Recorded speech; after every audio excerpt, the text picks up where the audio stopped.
It's like getting a medal in synchronized swimming, isn't it? Yeah, it's part of what. Okay. Thank you very much. You're right. Shall I use yours? Yes, go for it. Back? I'm just going to let the Zoom audience in. Bear with me. And then put it on So as the Zoom audiences come in, it's really lovely to see this place fill up like this. So thank you everybody for coming out on such an incredibly dismal evening in Brisbane. So for all of these people who are expecting sunny skies on the Zoom audience, it is raining like crazy here. So yes, and I am wearing my sunglasses because I'm waiting for prescriptions to come through. So anybody who thinks I'm just too cool to wear normal glasses will see me try and read out this bio with my dark glasses on, and will realise it's not all that cool after all. So welcome to Avid Reader for this event. For the people in the audience here tonight, just to let you know that the toilets are going to be upstairs. So go behind the stack of books, the wall of books over there, and upstairs, that's where the toilets are. The bar is open. And also at the end of the event, we will have people can sign your books. So everyone's happy to sign books that are here today, I think. So you can get a book signing after the event tonight. For those people here on Zoom, you're going to be muted for the event. But if you do have a burning question, and if we have time for questions at the end, we can read your question out. So feel free to write your question in the chat bar, and that I'll show you where that is very soon by pressing enter, which will be a link to the book of the moment will come up on the chat function, and that'll show you where the chat bar is. So on that note, I'll start the event. I'd like to start by acknowledging the traditional owners of the land that we are meeting on in this area, the Yagara and Turrbal people. And I'd like to pay my deepest respects to elders past, present and emerging, and to any other elders who are here tonight. I'd also like to acknowledge that because this is going out to a Zoom audience, we are zooming out onto the lands of many different Aboriginal people right across the country. I'd like to pay my deepest respects to their elders as well. This is Aboriginal land and sovereignty was never ceded. So it's my great pleasure tonight to launch our annual, this is an annual event that has been happening for 5 years, maybe longer, maybe more. And it always means that Christmas is here. So this is actually it's like opening that first little thing on your calendar that gives you a little gift. And the little gift is the Conversation Yearbook every year. It announces the beginning of our Christmas period. And it is also our most popular Christmas gift. So a lot of people bought the book when they bought their ticket, but if you haven't, there are some copies of the book at the counter, and feel free to stocking stuff away. So it's my great pleasure to introduce you to Liz Minchin, who is a Walkley Award-winning journalist and author with 2 decades of experience in newspapers, radio and online. In 2016, she became The Conversation Australia and New Zealand's executive editor, and we love her to death. So welcome to Liz Minchin.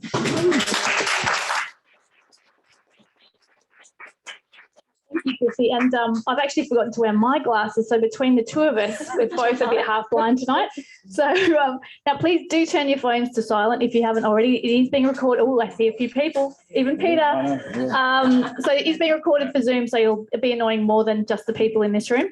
I would like to thank Fiona, Cool Chrissy, and all the wonderful staff here at Avid Reader for hosting another conversation event. As she says, we've been doing this for years and I really enjoy them, and I wish we could do, well, I've been really missing them with COVID, so it is not so nice to see a full house.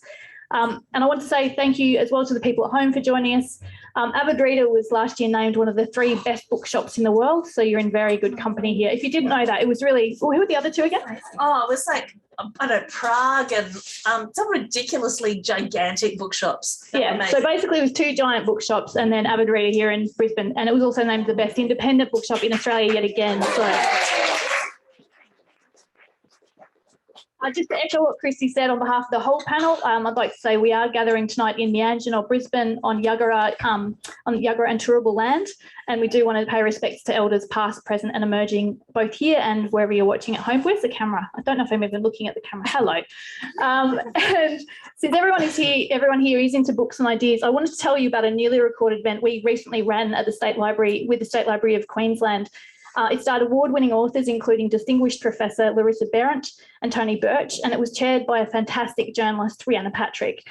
And they talked about what's exciting about the future of First Nations literature and what still needs to change. There are obviously lots of fantastic First Nations books here at Avid Reader too. So I shared a link to the recording on Twitter. So if you just Google @Liz Minchin and Twitter, I think it's even my most recent post. I'm not very good on keeping up on that anymore. So I did post it to make it easier for tonight for you. So as Chrissy said, I'm Liz Minchin. I've been with The Conversation for most of the 10 years that it's been running. And for anyone, does anyone not know The Conversation here? Anyone? Don't be shy. Well, yes, very good. I'm still good. And just for the people at home too. So The Conversation, to be honest, when we still go out, quite a few people don't always know The Conversation because so often you actually read our content in other media. So 10 years ago, we started as a way to share academic and research expertise with a broader knowledge, pairing up those researchers with professional journalists. And we are an Australian startup that's gone global. So we launched from Melbourne in 2011, and there are now regional editions of The Conversation in multiple languages in the UK, US, Africa, France, Canada, Spain, and Indonesia. So if you speak multiple languages, check out those other editions. We also have 2 editors in Aotearoa, New Zealand, working with researchers from all of New Zealand's universities.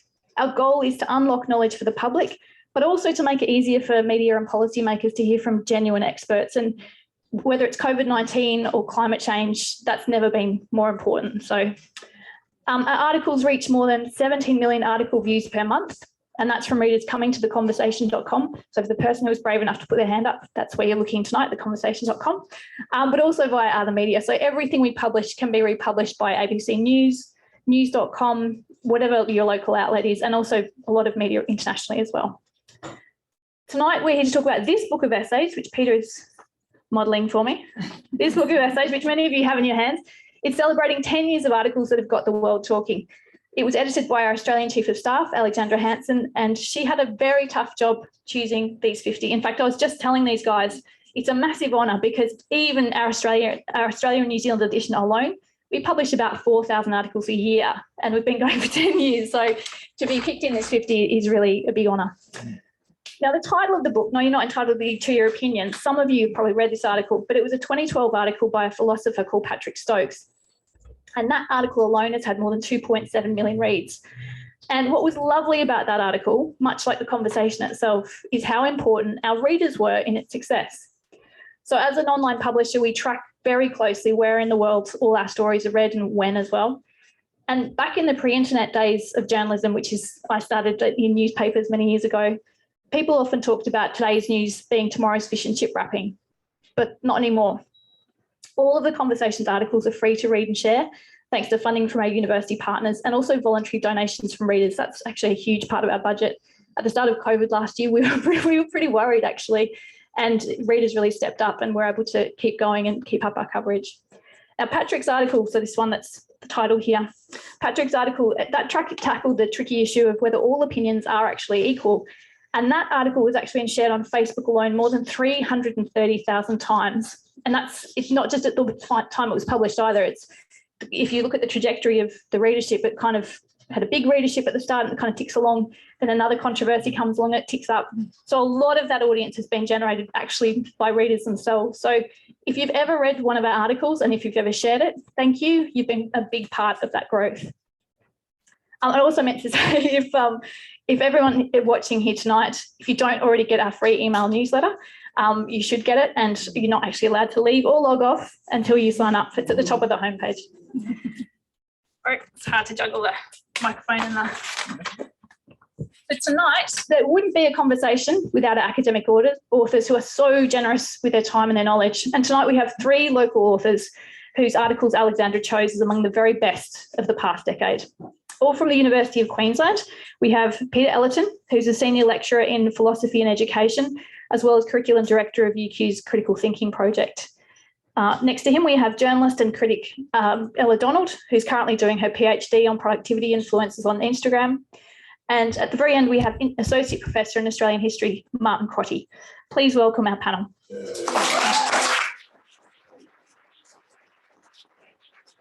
excited to be out too, actually. So, Peter, let's start with you. Flick your microphone on. Righto. Actually, can you read? Have you got your extract there? I do. So just to give you a taste, because I couldn't assume that you'd all read the articles or that you'd remember them all. So we're going to give you a tiny extract from each of their articles to start you off. Righto. So my article is a little bit about what the argument's about and why we need to stay on point. And the quote is, as an example, imagine someone comments that locking up refugees is psychologically damaging to them. Another person says, the policy is much better under the current government than it was under the last. The argument has shifted from whether the process is damaging to who manages the process best. It's not the same thing. If that is not noticed, the argument usually degenerates, and we are no closer to finding the truth of the original claim. If you are not clear, you are vulnerable to defeat, losing to an argument that was not your point in the first place. Recognising this shift is a surprisingly difficult thing to do. So what made you write that article? I just keep reading the news. Basically, it's a classic political ploy, of course, to it's the basis of the straw man argument, but to say, you ask something, but they say, well, what people really want to know is, and then they change the subject or they do it. I mean, there's examples are everywhere.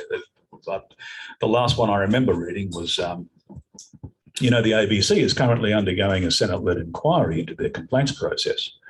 And Ita Buttrose famously has come out saying this is political interference. And the Prime Minister has said, well, the ABC is not above scrutiny. But nobody said it wasn't. That's not the point. The point is who should be doing the scrutinising. So, it's a matter of just changing the point of issue. So it happens all the time. Yeah. And do have a look. And I didn't read their full bios because they all got massive experience. I do, if you want to know more about their bios, it's very boring if you read massive bios at an event like this. But just Google Peter Ellerton. He's actually written 52 articles for The Conversation. He even once got a free African safari out of them, and that's a whole other story. But safaris aside... All it will take is a few drinks and the story is yours. It's like, I actually only heard this story. I was standing up at UQ and giving a presentation to academics on why they should write for us. This was in the early days when I still was trying to persuade them. Now we're fighting them off with a stick. But and it was very much, Peter, what are some of the nice things that have come from writing for us? And he suddenly sprang the safari story on me. Anyway, you can ask him later. But safaris aside, why have you pitched and written so many articles on critical thinking?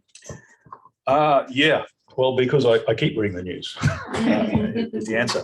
And stunningly, one article doesn't seem to fix it. You're probably missing your point. You're missing my point. Well said, Martin. So you're losing your own argument, basically. Oh, I am. But there are variations on the theme, and I think it's really important that we learn to increase our media literacy, to be far more analytical about what people are saying. And those points that are easy to miss are the points that I like to write about. So just trying to make them a little clearer to people. And it's in every aspect of our life. And it's rare a day goes by without something like that happening. So it just seems to be continually there in front of you, the need to do it.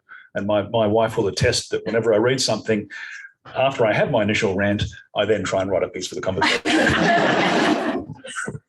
Okay, now your turn, Ella. Have you got your extract handy? I'll just introduce it with a bit of context too. So 2 years ago, Ella wrote her piece that's extracted in the book, and she wrote about someone who was a really big name in world sport then, but who's made an even bigger impact this year around the Tokyo Olympics. She's the greatest US gymnast of all time, who had the courage to not compete when she didn't feel safe and also to speak up when many others didn't. That courage has won her a lot of support that she wasn't expecting, particularly around the Games, but also a deluge of criticism, much of it racist. Your writing when I read it again, I thought, it really does stand the test of time. So can you read an extract of your essay, which is called From Delicate Teens to Fierce Women, Simone Biles' athleticism and advocacy have changed gymnastics forever? Yeah, so here is my extract. If measuring Simone Biles' career only with the hardware she has collected, it would be remarkable. But the way Biles has shaped the sport with her displays of strength as an athlete and as an advocate will arguably be the biggest mark she leaves on it. In January 2018, as former US teen doctor Larry Nassar was being sentenced for sexually abusing what turned out to be hundreds of women and girls, Biles tweeted a statement about the trauma she associated with the US gymnastics training facility, also known as the ranch. It breaks my heart even more to think that as I work towards my dream of competing in Tokyo 2020, I will have to continually return to the same training facility where I was abused. This would never eventuate. Thanks to Biles's criticism, USA Gymnastics ended its nearly 40-year relationship with the Crotty Ranch. So again, what's the story behind this? What made you write the essay? Well, there's two parts to that. The first part is just a purely practical perspective. An editor put on Twitter that she was looking for someone to write about Simone Biles from a culture perspective. And a friend of mine actually sent it to me going, you have possibly the most niche interests in the person to write this essay, because in addition to lots of other things I've written a bit about gymnastics in my professional life. So I did, and I wrote it, but you know, the motivator to write this piece and what was behind it is that when we talk about gymnastics and when people talk about gymnastics in the media, and particularly, you know, in the past 5 or so years about everything that's been coming out about USA Gymnastics and the Crottys and Larry Nassar, there really is missing that context as to why this happened. You know, this didn't just come out of nowhere. You know, it's the product of many decades of an insidious culture that has produced this, and possibly, you know, what can we do to stop this from happening again? And so what do you hope readers will take away from your essay on Biles? I hope they'll take away a couple of things. You know, I hope they'll take away what caused this culture. Why is this still happening? Because there are still these issues in the US and in other gymnastics programs around the world today. So, you know, how can what can be done to change this? And, you know, how can we push back against this as a viewing public? And also, you know, what is it like behind the scenes for these people, you know, that we hold up to such a high standard, I guess, as role models? You know, what are these things that can, I guess, you know, as we saw earlier this year, really contribute to those moments where they do struggle quite publicly, like as any human would. Thank you. Now, Martin, you and co-author Carolyn Holbrook wrote, "The Anzac legend has blinded Australia to its war atrocities. It's time for a reckoning." Can you read us a sample? Certainly. The idealisation of Anzac history has always required Australians to turn a blind eye to uncomfortable truths. Australian soldiers in the First World War killed prisoners, deserted in record numbers, caught venereal disease at phenomenal rates, and outperformed all other Western Front forces in causing trouble. In the Second World War, Australians were often reluctant to take Japanese prisoners, choosing to illegally bayonet or shoot them instead. Yet in recent years, we have become increasingly reluctant to see our Anzacs as killers, even when such killing is legitimate on military grounds. The Anzacs that our nation so often lauds are thus fictional creations, shorn of the malevolence and downright murderous behaviour they frequently exhibited. The alleged SAS atrocities do not fit the kinder, gentler version of the Anzac legend. They upend the way Australians like to imagine their armed forces and, by implication, themselves. So again, this is an issue that's just going to go away. And only this week we published yet another article on the conversation on this topic, entitled "Why Investigating Potential War Crimes in Afghanistan Just Became Much Harder and Could Take Years." So what public reaction have you had to this and other articles you've written taking on the Anzac myth? The public reaction is usually really polarised, and it depends very much on who you're writing for and sometimes even the time of year that you're writing. The reaction from the conversation audience, which is generally a pretty highly educated audience and, dare I say, slightly to the left politically, was overwhelmingly positive. But other articles that I've written for other outlets about Anzac haven't always been well received, and I've had my share of nasty emails and a couple of Andrew Bolt columns where he basically invites his readers to have a shot at people. And most disturbingly, about 7 years ago, after writing an article in the Melbourne Herald Sun, which has a very different audience, I got a written death threat, which was troubling enough for my Vice-Chancellor to tell me to take it to the police. Fortunately, nothing came of it. But a lot of people are very emotionally attached to Anzac, and it's very hard to write about it as simply history. You're talking about people's identity, people's sense of themselves, the myths that Australians tell themselves, the story we tell ourselves about ourselves. But I would hasten to add, though, that it also depends on who's writing the criticisms of Anzac. As a white male, I think I'm a little bit protected. Marilyn Lake used to cop a terrible time from The Australian pretty much every year when she would write about Anzac. And Yasmin Abdul-Majid, as a Muslim woman of Sudanese background, a lefty who worked for the ABC and a feminist, I mean, she was the devil incarnate from an Anzac perspective and was basically hounded out of the country. So I haven't faced anything like that. I would make the point too that Yasmin Abdul-Majid made her remarks on Anzac Day, and I'm not sure that that was particularly judicious. The Anzac sometimes likened to a civil religion, and I think an analogy here is that biblical criticism is all very well, but you wouldn't do it on Easter Sunday in a cathedral. I'm glad you made that point, because I was actually just thinking it as you were speaking, because I saw Yasmin at an event here at Avagrita not long before all of that blew up. And I remember we went to dinner afterwards, and this is a bit of a sidetrack, but I went to dinner with her afterwards and I was talking to her and I was just saying, please look after yourself, because you're very, very public and your profile is growing, and I'm concerned people are going to come for you. And I think it was only about 6 months later that all happened. And I mean, I wouldn't have predicted it would be that bad, but then again, I'm a white woman, so I have a lot of the same privilege. So it's appalling the way that we should be able to have conversations without death threats and things like that, ideally. So you write at the end of that essay, as historians of Australia's war experiences, we hope and wish for a national reckoning about our record of war atrocities. But as historians of Anzac, we anticipate that the great mythological behemoth will barely sway from its course in the face of these allegations. So knowing that, why write articles like this? As a historian, does it ever feel like you're just shouting into the wind? It does at times, but I think that can be quite cathartic. And I think too that you might not have people read your work and change their minds, but I think it can seep through. And I think this is one of the great things about the conversation. I've had bits of that article quoted back at me by undergraduate students.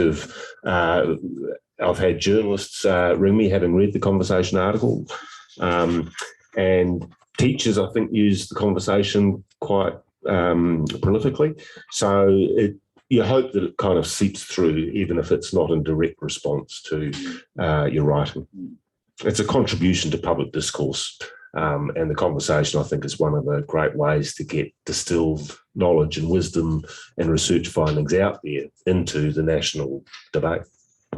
That's actually a really nice compliment, but it reminded me of something that I worked a lot with in New Zealand universities last year as COVID was kicking in. And one of the nicest compliments we've ever had actually was from Professor Michael Baker, who, those of you who remember that early COVID period where there was the whole how should we react, should we be eliminating, all that stuff, the comparisons between us and New Zealand nonstop. So Professor Michael Baker, you would have seen him on the TV at various points. He was one of the lead advocates of the elimination strategy. And he actually was writing for us at the time of also trying to do research, advise government, all this sort of thing. And he actually said that writing for the conversation, because he was being forced, because we do as editors, it's not just a matter of they give us a draft and then we just publish it. There's a lot of back and forth. What do you mean? Can you explain this? Playing devil's advocate.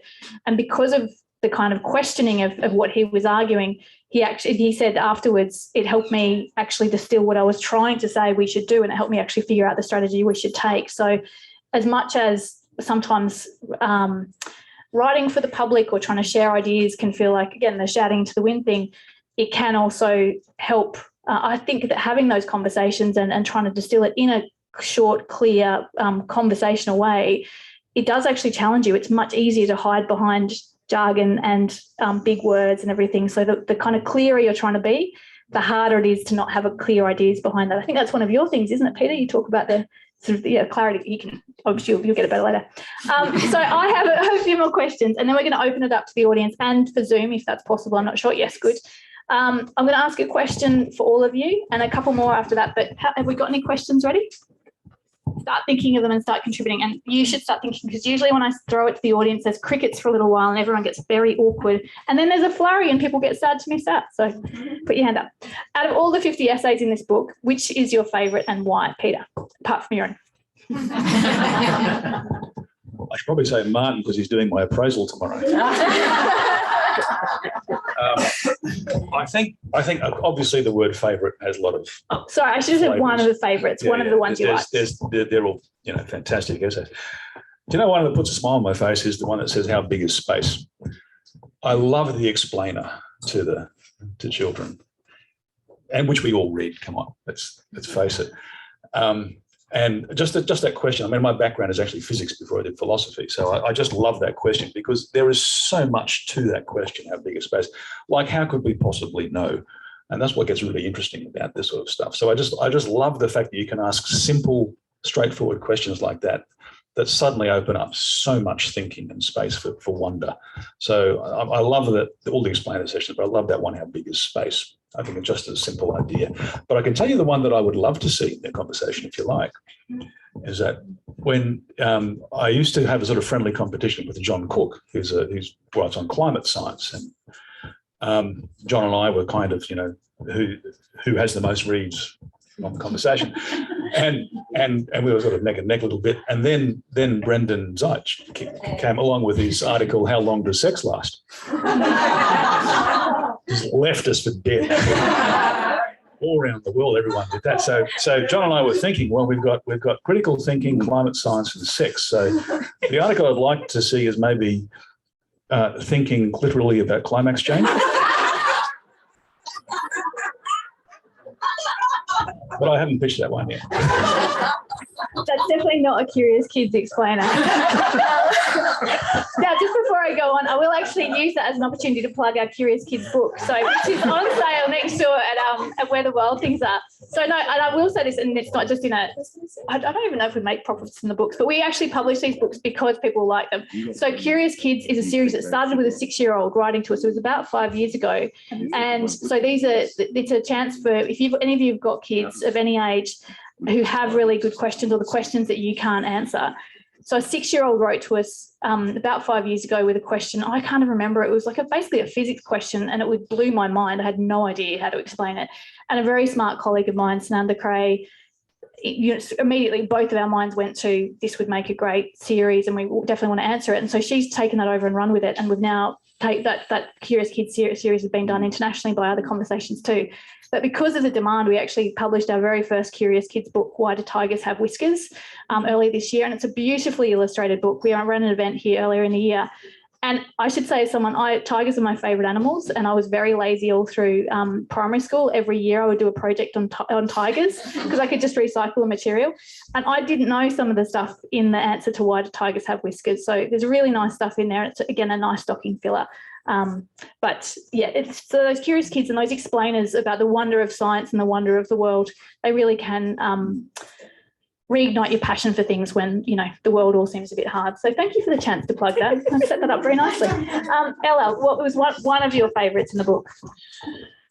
I think favourite is probably the wrong word for it because it's not exactly an enjoyable, fun read, but the Sabine Lee and Susan Bartel's one on UN peacekeepers in Haiti fathering children. I thought that was a particularly, potent one that I think is a really good example as to why we need to rethink those organizations that we trust to do that work and how we see that work be done. I think that's really important. Martin. Thanks. I have a suggestion for you as well. One of my favourite ones, first, I want to say I did really like Peter's, so your performance appraisal will be fine tomorrow, Peter, don't worry about it. I love Robin Whittaker's one about Jesus wasn't white. He was a brown-skinned Middle Eastern Jew. Here's why that matters. And I was raised a Catholic and saw a very white Jesus on the cross a great deal. And I think, too, the other reason why I like it is because of the fundamentalist Christian cover, which is often used, it seems to me, as a cover for a fair bit of anti-Muslim and racist rhetoric.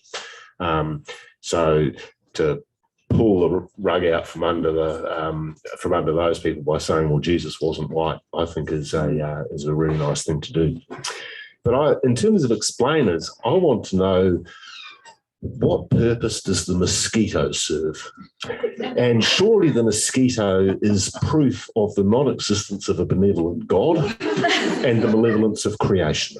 Well, I don't know if we've covered that topic exactly, but we do have a number of mosquito researchers. Cameron Webb is one of them, and he would be up around the 50 mark at least too. He's published a lot on mosquitoes, and again, I've learned stuff about, I think it's usually the female ones that are munching on you, or munching on me particularly. But no, there's lots of interesting stuff on the smells they're attracted to and all kinds of stuff. So Like 50 articles on mosquitoes. I'm off the top of my head, it's certainly in dozens. There's a lot of angles to cover with mosquitoes. So again, if you're interested in mosquitoes, just Google the conversation of mosquitoes, you'll find a lot. 2 more questions from me. I do have more as backup, but I would rather get to hear from you and the Zoom audience as well. So thinking about your areas of expertise, what do you see as the biggest challenges ahead for us in 2022, but also the next decade? Peter. I suppose from my perspective in critical thinking, one of the things that drives a lot of the articles is this notion of being in an epistemic crisis, where epistemology being that area of philosophy concerned with knowledge claims. How do we know? I think there's a good article on that, on the conversation, actually.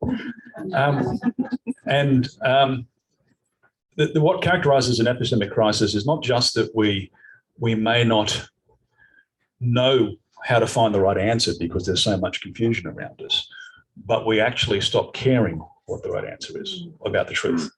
And that's a thing. So what worries me about the future is not that we won't try and think critically. I think lots of people always are doing that, but that a lot of people will stop caring about it and it doesn't matter anymore.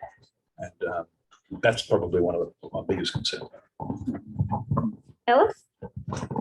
I think it is like, when there is a big moment, particularly, let's say, from the past 5 years or so with the Me Too movement and such, when those initial events that kick it off pass, that the work stops being done, at least overtly. So I think it's really important that, that USA Gymnastics and the gymnastics and sport all around the world continue to do the work that started over the past couple of years, about not just about, preventing sexual abuse and how to prevent that, but also in terms of, what does healthy training look like? What do healthy athletes look like? What does, mental health in sport look like? How can we have health? How can we, again, we hold these people up to such high standards and high, idolizing them. How can we keep them well? And, how can we realize that they're also human who've gone through these challenges, and how can we, keep doing that? Because we've seen that, not only again about 5 years ago and so on, but we also were reminded of that this year. So I think this year was a good reminder that we need to keep that conversation going. How can we keep doing that? Martin, what about the big challenges you see ahead? Well, in a very broad sense, I teach Australian history, and I teach it at first year as a history of disruption and reinvention in Australian history. And I started doing that last year as almost therapy for the students who were living through great crises and were wondering what the hell was happening to the world around them. And the message I had for them is we always reinvent ourselves, and Australia has done this numerous times, and that disruption gives you the chance for reinvention. So the Second World War and Reconstruction as one obvious example.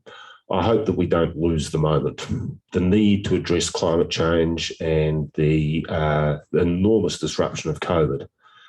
I don't want to go back to normal. I don't want to go back to the way things were in late 2019 because there were trains coming down the tracks at us. And I think that we have a chance now to build a better society, to achieve a whole lot of things that have really been pipe dreams or been hard things to achieve. Now's the moment, and I hope we cash in on it, as opposed to simply going back to pre-COVID. I don't want to go there. Okay, one more question from me, and have we got any questions lined up yet? Not from the Zoom Not from the Zoom audience. but Pressure's please on you, do. everyone in the room. It's going to get very awkward. So I wanted to end on it for everyone's sake of everyone's mental health. Well, that was we could have ended that. That's a very good note to end on. What are you most excited or upbeat about for the next year or the decade ahead? Thinking of, again, your areas of expertise. The next year or decade or more, I think I'm excited for the fact that there are so many young people who are doing things so well and who will do probably a better job than we did. And they are a source of a lot of hope for all of us. I think that's one of the things that really gives me a lot of hope. Yeah. And that so much of, I don't know how to say this in a subtle way, but, the passing of the old is sometimes a necessary condition for progress. You can go now if you want. And I just think, I'm in that group. But I just think that the young people who are doing great things now are a tremendous source of hope for us. And the more as they come into public life and we see it more and more, I get more and more optimistic. I'm actually butting in ahead of Ella here because my answer was almost exactly the same. I'm incredibly impressed by the young people I see, my son's friends, the undergraduates I teach at UQ. They're clever, they're engaged, they've got great values. They're going on strike demanding action on climate change. They're at the forefront of Me Too, the Black Lives Matters. So I'm kind of looking forward to them taking over and remaking the joint. And there's no reason why our country can't be carbon neutral or better, why it can't be reconciled with its Indigenous past and its Indigenous people, why it can't be more protective of those people who need protection, and so on. And I think the younger generation are demanding that of us. And as they take over, they're not going to need our permission. They're just going to do it. At the end of my article, I talk about how the phenomenon of Simone Biles, continuing well into her 20s isn't a new thing. There's a long history of it in lots of other countries of athletes in gymnastics continuing well into their 20s. And that was something that was, reaffirmed watching the Olympics this year. There's a lot of talent from overseas, and we're increasingly seeing that trend, particularly in countries, where they don't have an as big talent pool as the US. So they have to maintain that talent for into their 20s and 30s. And I think, particularly of Oksana Chusovitina, who is a Uzbekistan gymnast who claims at the Olympics in Tokyo was her last, and she's nearly 50 years old and still doing it. But again, this is something that is echoed across, many other countries, including the Netherlands. We have the Webbers twins who are, I think they'd be about 30 by now. And there's plenty of that. So that as well, as I said, that was already going, but I think that the success of Simone and the success of many other athletes will continue that. And also what was really great to watch at the Olympics, and I think is integral to this as well, is the movement of the dominance away from those particular countries that are dominant in gymnastics. I'm thinking of like the US in the recent decades and Russia and other countries, because what we saw at the Olympics was that there was so much talent outside of those couple of countries. We saw that in the medal tallies. We saw South Korea winning a medal on vault. We saw silver in the all-around, a Brazilian who was not even there with a team. She was there with one other athlete from her country. We're seeing that real diversification in talent. And I think that's something that's only going to continue over the next couple of years. And I think that's a really exciting thing, because the sport's going to continue to look quite different than it has before. Now, I did actually have another question. I was just making you work a bit harder. So I really will throw to you in a second. There is a common thread in your essay. So Peter and Martin, you've written about challenging people to think more critically, while Ella wrote about Simone Biles, who's been doing that on a global stage. But we do live in very divided times, and people tend to be either very pro or anti-vaccination, pro or anti-climate change action, pro or anti-Black Lives Matter. And all of those arguments aren't academic, they have real world effects. So coming back to the title of this book, which you'd all have a copy and buy for Christmas, do you think everyone is entitled to their opinion? And as writers, do you think it's even possible to change other people's hearts and minds? And have you ever done that? Yeah, of course, everyone's entitled to their opinion. And Patrick makes the point of that in the essay too. You are entitled to think whatever you want. Go knock yourself out. But you're not entitled to be taken seriously. That's the major distinction between it. And that's really his point, I think. So yes, but no, in a way. And yeah, you do get people's minds changed. But I think it's easier to change someone who's, at least from my perspective, it's easier to change someone in one of two ways. Either they're neutral about things and they find an argument that they think, oh, that works for me. I can see why that should be the case. Is one way. Or they're frustrated themselves, but something that you write can perhaps give them a voice or give them a way to articulate what they want, what they're feeling. And that can make them a little stronger in their beliefs and opinions. But, you know, one of the things I enjoy most about teaching what I do, which is argumentation and critical thinking mostly, is you often get students who will write an essay on a topic and they will choose their topic. This is my topic and this is my stance, most importantly, but they have to deal with the counter argument. They have to deal with the opposing argument. And every year you get students who say, well, this is the topic I'm talking about and this is my stance. But because they have to deal with the counter argument, many students often go, you know what? After looking at that more closely, I actually think that's the best argument and I will change to that. So it's not so much that they change their minds, but they're given the means to change their minds. That's what I think is really good. That's fantastic. That's very heartening, actually. Yeah, just leading off of that, like, certainly a way to not have that conversation is on Facebook or Twitter. Like, neither of those things are conducive to having conversations and changing hearts and minds. So similar to that, like, I don't think that's the best way to see out other perspectives and learn what other people are thinking and how to have that conversation, because I think it just gets reduced to shouting at each other. So I think it is possible to change that, but I think we do have to get out of those barriers that are put up, whether it's through filter bubbles on Facebook or echo chambers of the people that we surround ourselves with, and get offline and do, you know, have that conversation and do the work. And I think, yeah, the conversation goes a great way to doing that, because again, it's centering those experts that have the power to and the evidence to do that. Actually, I'll just pick up on that quickly. The idea of echo chambers is really interesting. One of the things I did last year when with the US election was deliberately follow Fox News, because I wanted to have most of what's in my feed is New York Times and all that kind of thing. Fox News I don't think is high quality news, but I wanted to see what a lot of Americans were seeing. And what was really interesting, even as recently as this week with the Kyle Rittenhouse case, the guy who shot and killed people in during the riots, when almost my entire feed, the pictures of him were kind of crying and looking pretty sort of sooky. On Fox News, they did run one picture that looked like that, but the rest he looked like quite a nicely young boy. And even that, just something as simple as even putting the text aside, the way that he was portrayed to a big chunk of people in America and the way that he even looked was just a really interesting snapshot into, I'm not encouraging you to follow Fox News, but I would say that all of us do tend to live in echo chambers.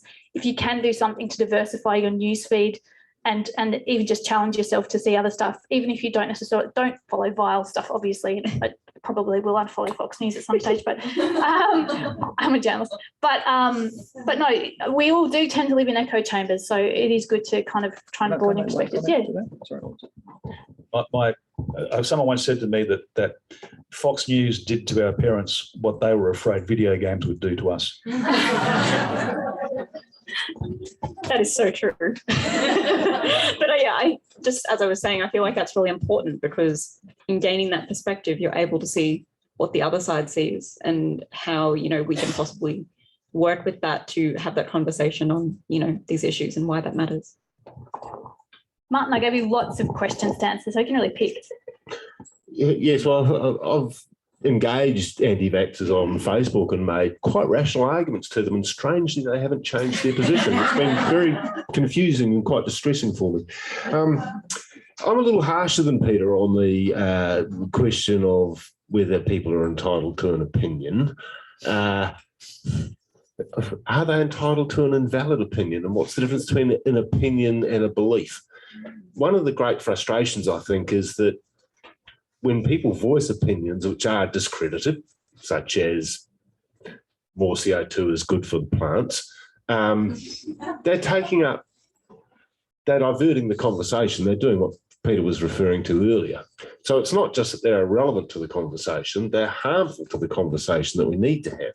Because if we're arguing over whether vaccines are going to make metal stick to your arms, we're not arguing over how the hell can we get the vaccination rates up in vulnerable communities. If we're arguing over whether the climate has always changed and it's just driven by God or whatever, then we're not arguing over what's the best way to resolve the climate crisis. So I don't see those opinions as simply irrelevant.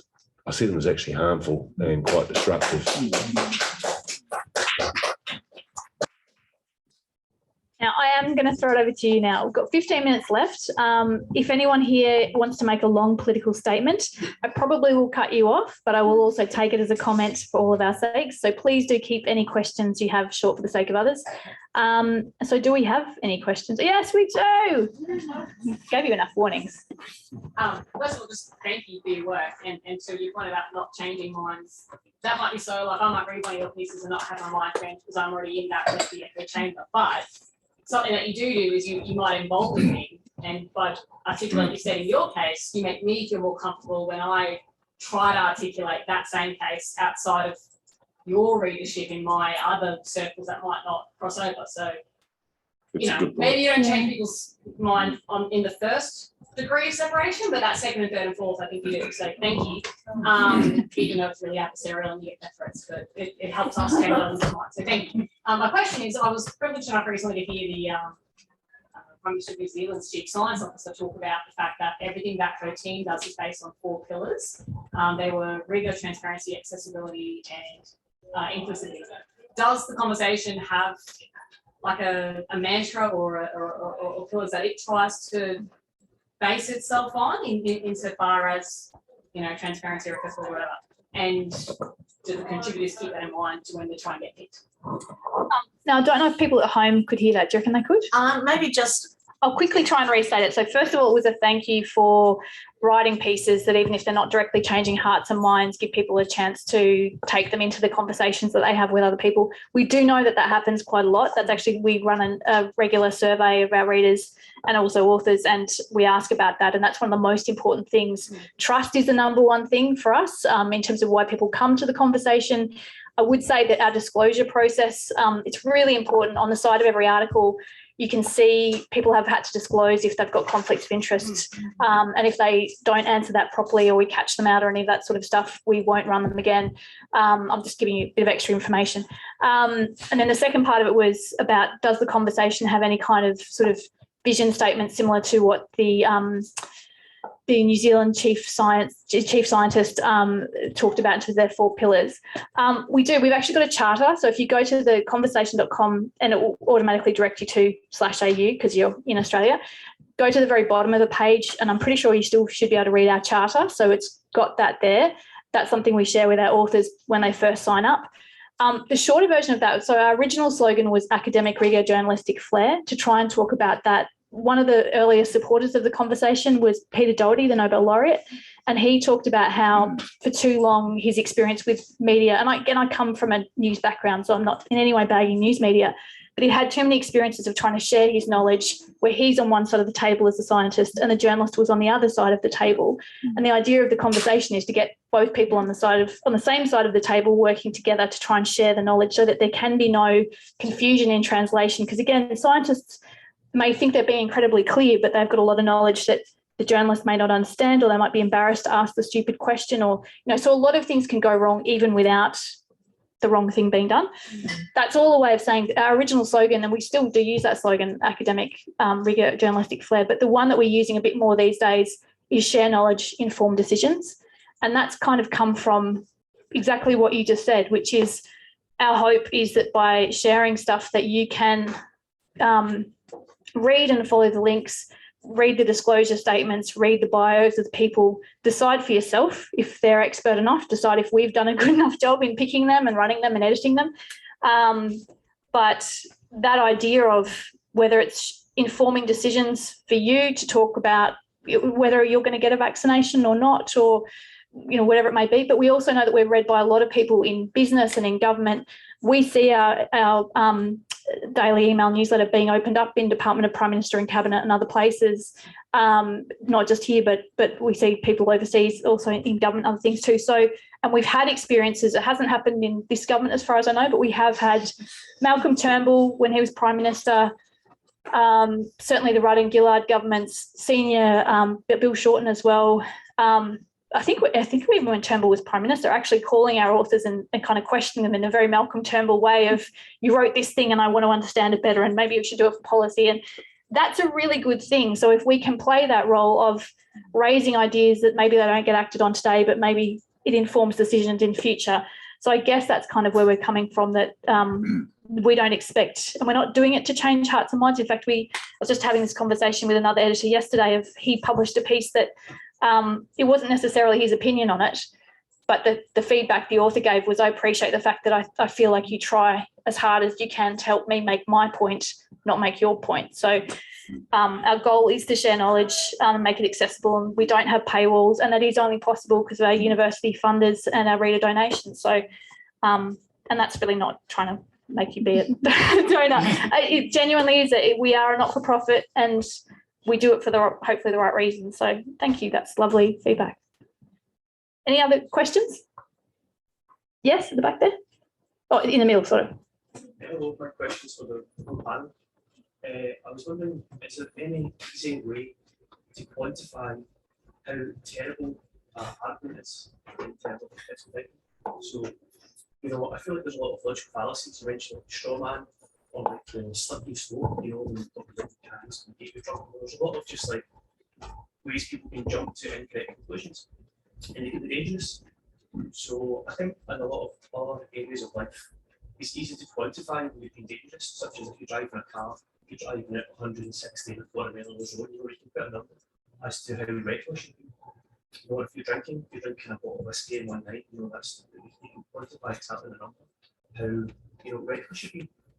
With all these like very well known errors in logic, like if you listen to these like QAnon talk about how Hillary Clinton's connected to George Soros, connected to Bill Gates, and there's like just making such ridiculous leaps in like a logical thought. But I don't know how do you quantify that? You listen to these people, you just think, like, that's so ridiculous. I'm going to have to try and summarise your point for the audience. Okay,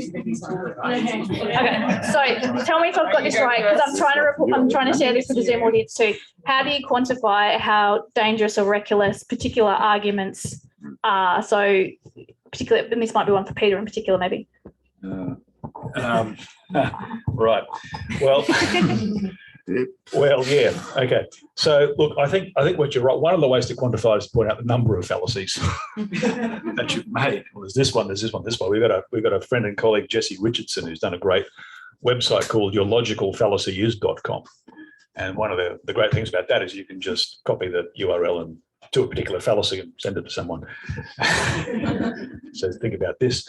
I think one of the things that gosh, it's not quite what you asked, and I know because it's very hard to do, but you can point out the fallacies. At least you could do that and say these are the things that you got wrong.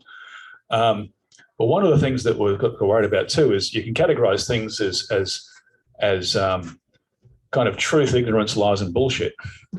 So look, what you're saying is true. I can see where you got that from. I can see it's credible. And if it's not true, I can see why you'd think it's a credible source and that kind of thing. Or, you're just blatantly wrong.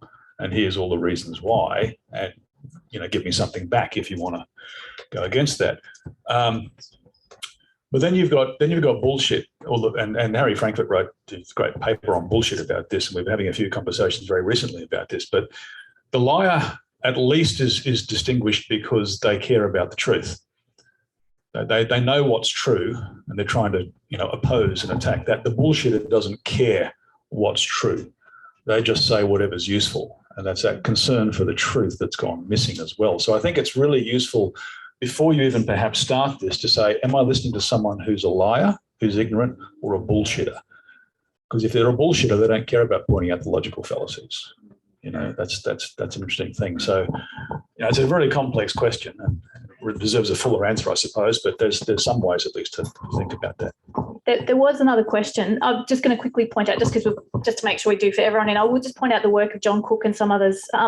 One interesting point that he makes with his work, and he had this debate with me too, was about one of the dangers can be if you, in trying to identify deliberately misleading statements, if you repeat them back. So even as something as simple as if we were try and write an article in The Conversation that was busting a myth, even the headline repeating the claim that we then went on to bust can reinforce the myth. So it's actually quite complicated how you even tackle those sorts of issues. Actually, John and I are talking right now. We're doing another paper because he has been talking to Facebook, who wants to know how to quantify misinformation. They want to know that. And so we're working on a sort of process that can draw on our earlier work, but it's a tough gig. Yeah, for sure. There was another question down the front. Yes. Yep. Oh, sorry. Just a quick question for you all. Everyone writes because they've got something they want to tell, a story they want to tell. Okay. And you've all got great things, and you all believe deeply in them. Have you ever had feedback on your articles that has actually made you think a little bit and challenge what you thought and turn around? Not so much in the conversation, but academically, you refine your ideas. I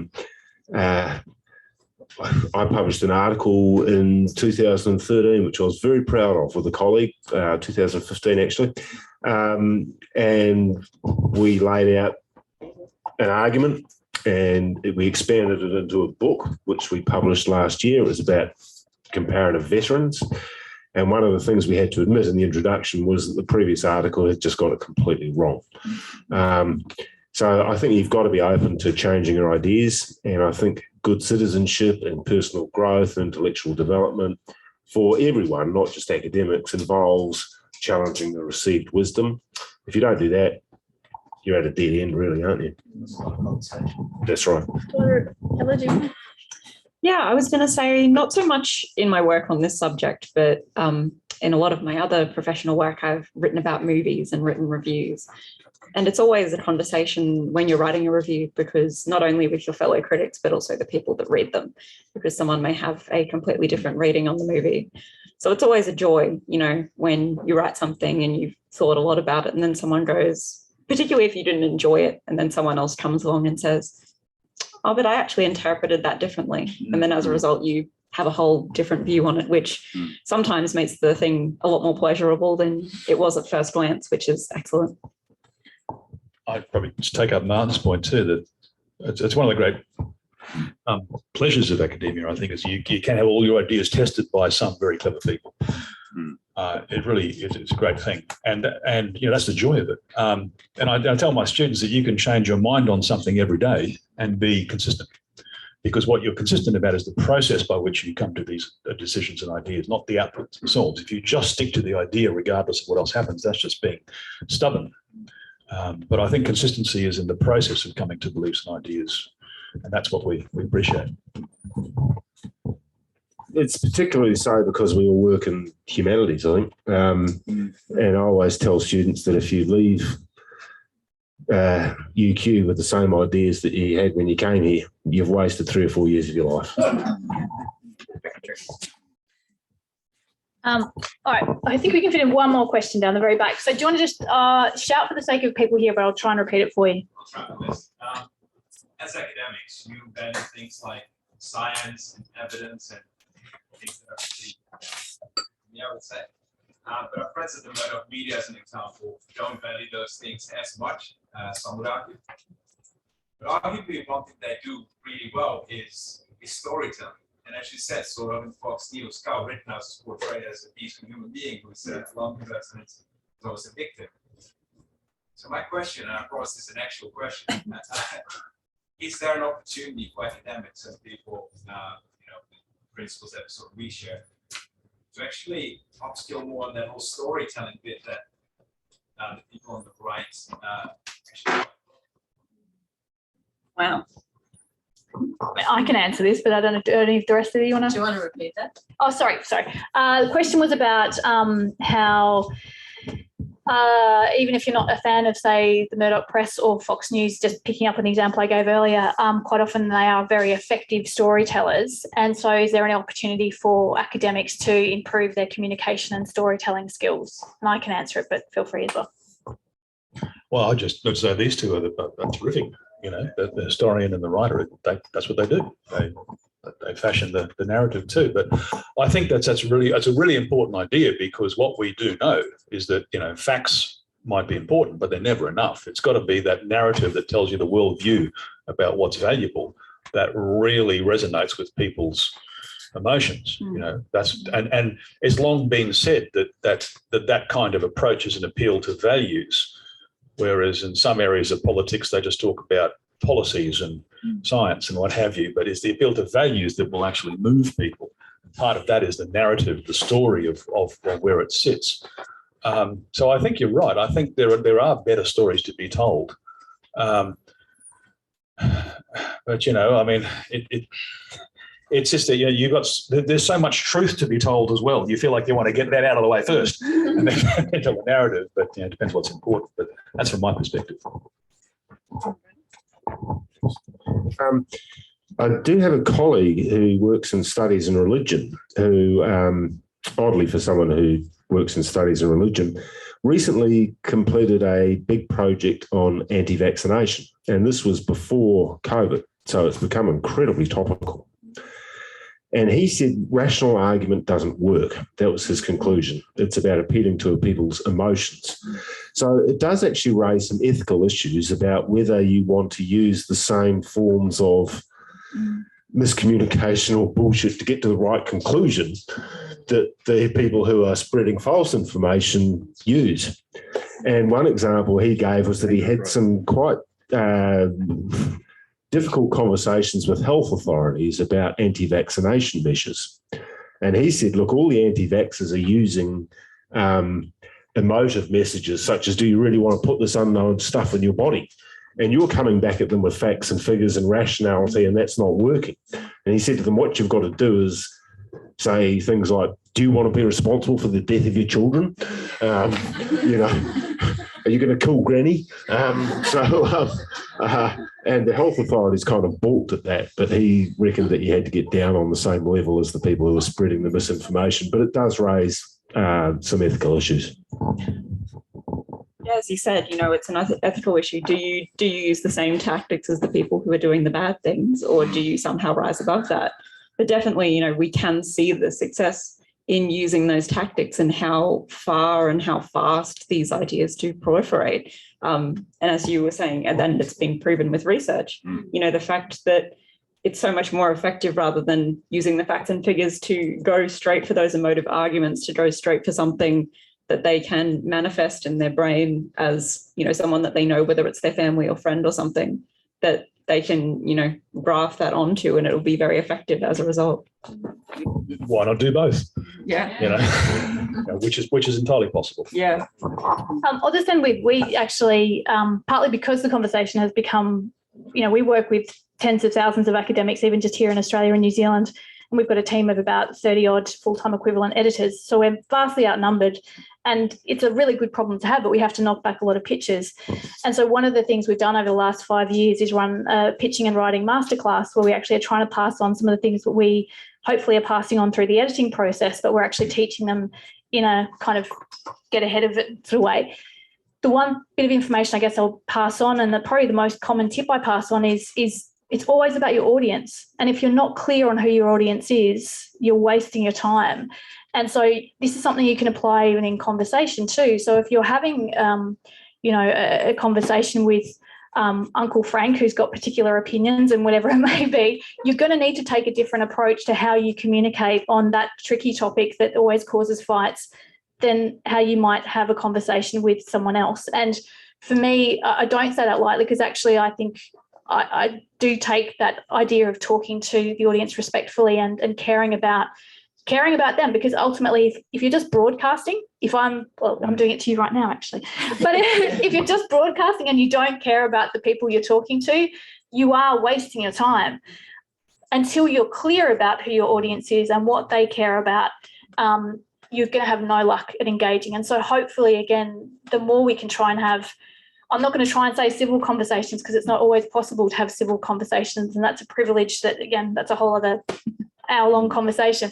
But I would say if you personally, whether it's as the academics on the panel or you personally are trying to have a conversation with someone, shut up for a second and think about what they care about, and then have a go at communicating. You're probably going to have more luck. And I do want to finish on time because we're wrapping up. So I do want to thank everyone for coming or watching online. Make sure you grab extra copies of the yearbook, which I think I've probably plugged enough. And if you've enjoyed this event, do subscribe to The Conversations, free newsletter for more great analysis written by researchers and edited by our team of journalists. Will you please join me in a final round of applause for our three panellists, Peter, Ella and Mark?